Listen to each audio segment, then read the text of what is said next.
I was the bride that night, standing in lace and satin, when my new mother-in-law set down the cake knife and said for everyone to hear, "You'll always be second best in this family." The vineyard lights flickered across shocked faces, waiting for me to wilt. I didn't. I fixed my veil, let the silence stretch, and said, "Second best to you, maybe, but you have no idea what my mother left me or how it will change everything you think you control." Gasps rippled through the tables.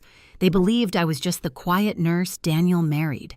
They were wrong, because tucked away in my bouquet was proof that would flip the entire Spencer family on its head. My name is Claire Morgan. I'm 29, a nurse in Portland, Oregon. Most nights I move under fluorescent lights, my shoes squeaking on linoleum, my mind too tired to think about anything but the next patient. Debt follows me everywhere. Student loans, car repairs, a credit card I keep promising to pay off. Daniel, my husband, came from another world. The Spencers owned vineyards across the Willamette Valley, their names stitched into wine labels and charity galas. When I first visited their estate, the air smelled like oak and money. Portraits of ancestors stared down at me as if they were deciding whether I belonged. His mother, Margaret, smiled politely, but her eyes skimmed over me like I was furniture. "Daniel's nurse," she said to every guest, "never Claire." She compared me to Olivia Whitmore, the banker's daughter Daniel once dated, educated, poised, rich. At dinners, she'd swirl her wine and ask, "Have you heard from Olivia lately?" Daniel would clear his throat. I would sit quiet, pretending not to feel the sting. It wasn't the first time I'd been invisible. Growing up, I had an older brother who got everything new while I got the leftovers. When he brought home a C, my parents said, "He's trying." When I got straight A's, they said, "That's expected." Once they forgot me at soccer practice. Sitting alone on the cold bleachers, I learned early what it meant to be second. Only my mother saw me. She worked long hours at a diner smelling of coffee and fries, but she always had time to sit beside me. One winter night, she handed me a small wooden music box carved with flowers. When someone tries to make you feel small, she whispered, "Remember what's inside this. Someday, it'll protect you." I didn't understand then. I do now. Years later in the ER, Daniel rushed in with a coworker who had collapsed. Afterward, he insisted on buying me coffee. He asked about my life like he truly wanted to know. That night, for the first time in years, I felt seen. When he proposed, I thought love would bridge the gap between us. It didn't. At our engagement dinner, Margaret raised her glass not to us but to the Spencer legacy. She seated Olivia next to Daniel, laughing at all his jokes.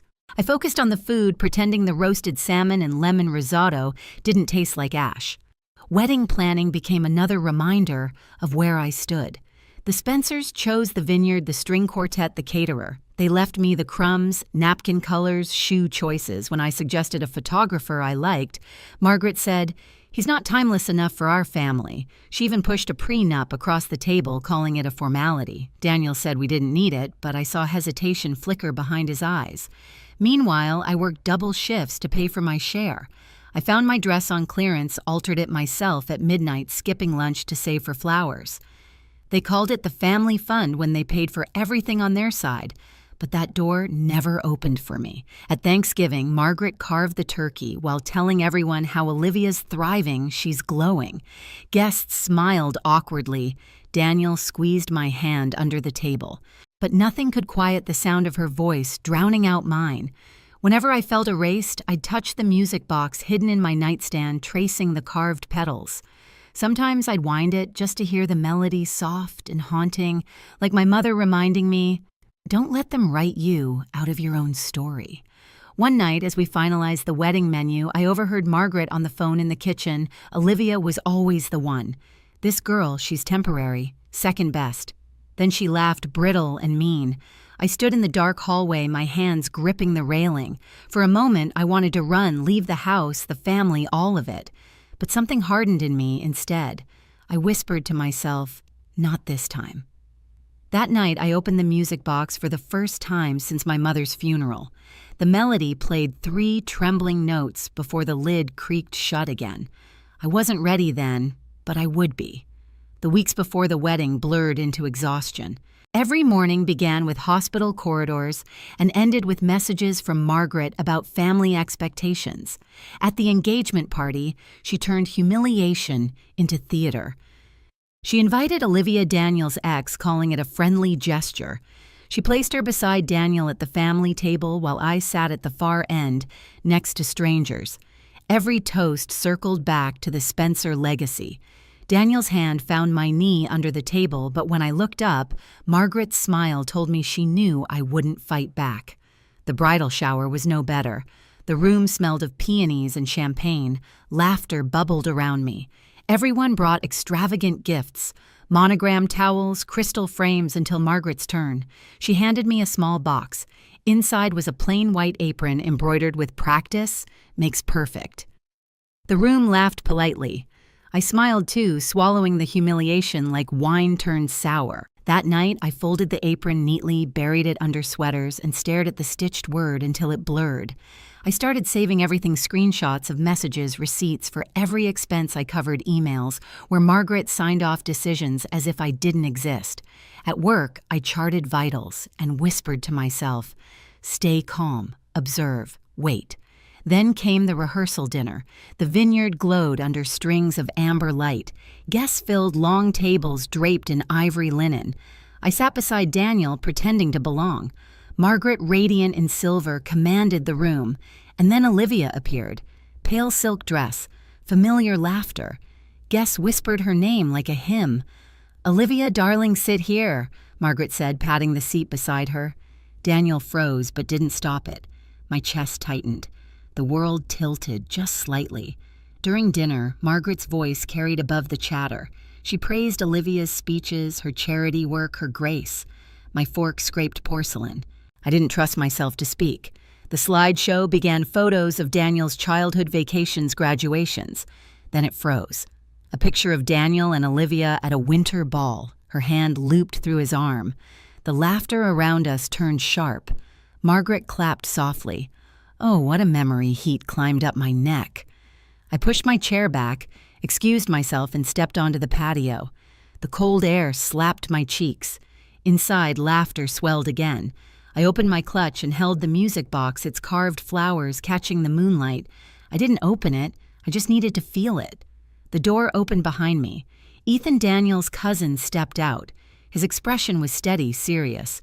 "You don't deserve this," he said quietly. I turned wary. "What are you talking about?" He hesitated, then lowered his voice. "I've overheard things, your mother-in-law's plans. You need to see something. After the wedding." I studied his face. No pity, no superiority, just truth. "Why tell me?" "Because I'm tired of pretending this family is what it claims to be." Inside, I heard Margaret's laughter again, smooth and poisonous. I closed my fist around the music box until the carved petals left marks in my palm. That night, lying awake beside Daniel, I replayed everything: the apron, the slideshow, the laughter. A pattern carved itself. Clear, erase me, replace me, repeat. But as the ceiling glowed faintly from the moonlight, the melody from the music box echoed in my head.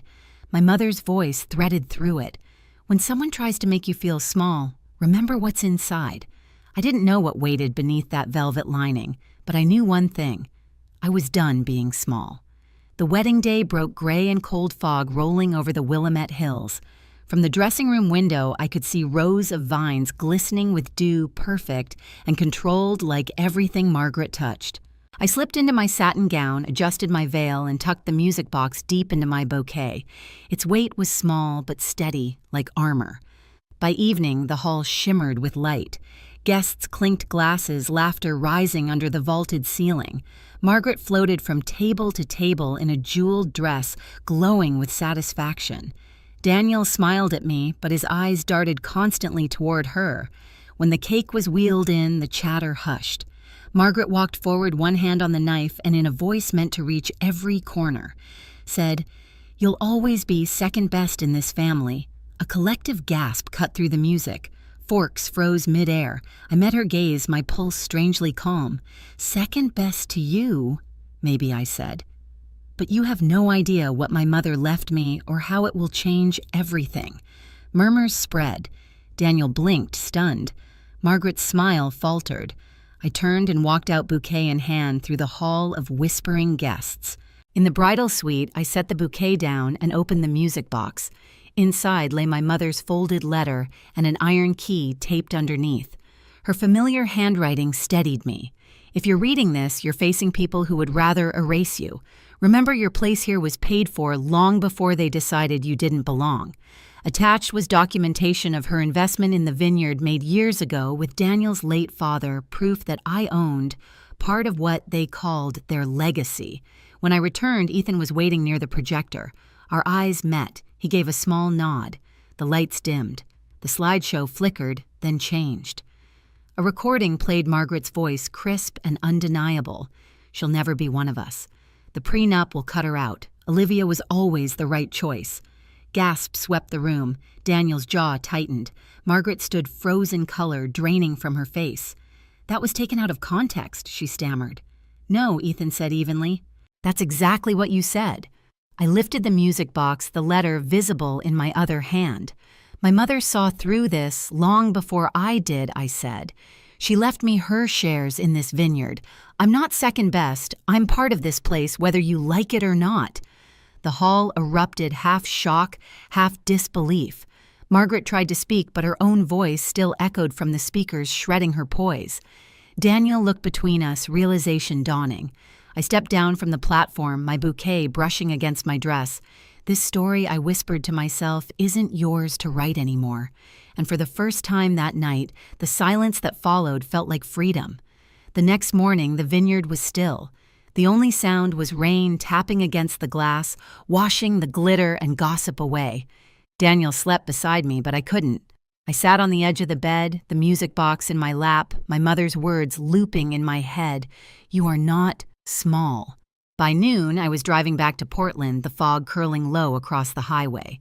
I stopped at the downtown bank, handed the iron key to a clerk, and followed him into the safety deposit vault.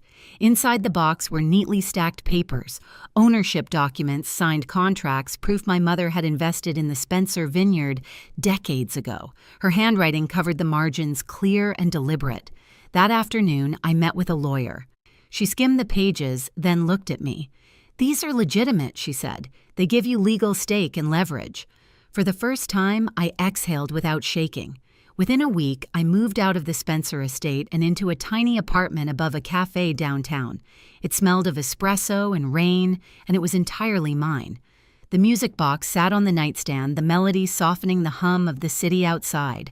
Then came Margaret's retaliation voicemails laced with faux concern, long emails dripping with guilt. You're tearing this family apart, she wrote. Daniel doesn't deserve this embarrassment. I forwarded them all to my lawyer. Soon, news traveled faster than she could contain it. The board at her charity heard the recording from the wedding. Sponsors began pulling back. Margaret Spencer, the matriarch who demanded perfection, was suddenly a scandal. Daniel showed up at my door one rainy evening, shoulders hunched, tie loosened. I didn't know, he said quietly. Not about the prenup, not about Olivia. I should have stopped her. I nodded steady. You knew enough to stay silent, he didn't argue. I'll fix it. I'll cut her off if that's what it takes. I met his eyes. Then start by standing on your own name, not hers. Ethan texted me updates in the following weeks, Margaret resigning from her charity, losing her seat on the board, relatives distancing themselves. The Spencer's polished image cracked wide open.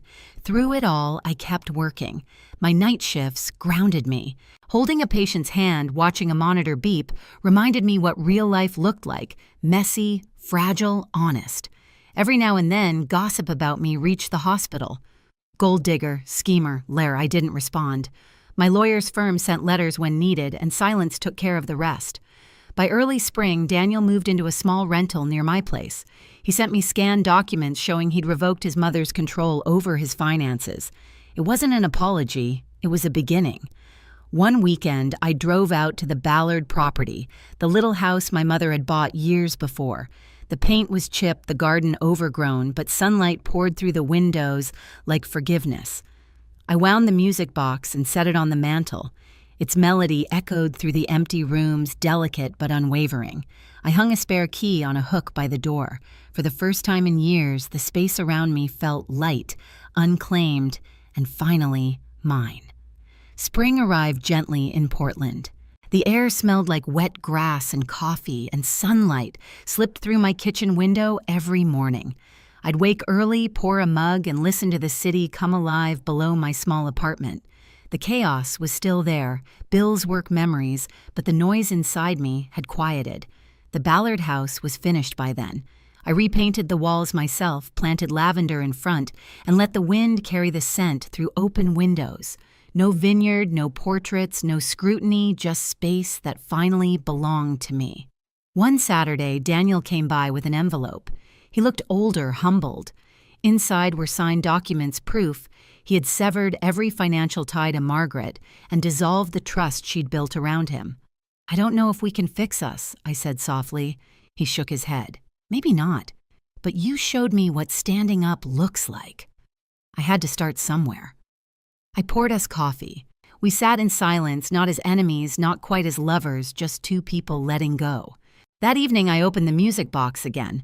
The familiar tune filled the room, but it sounded different, no longer a reminder of pain, but of strength.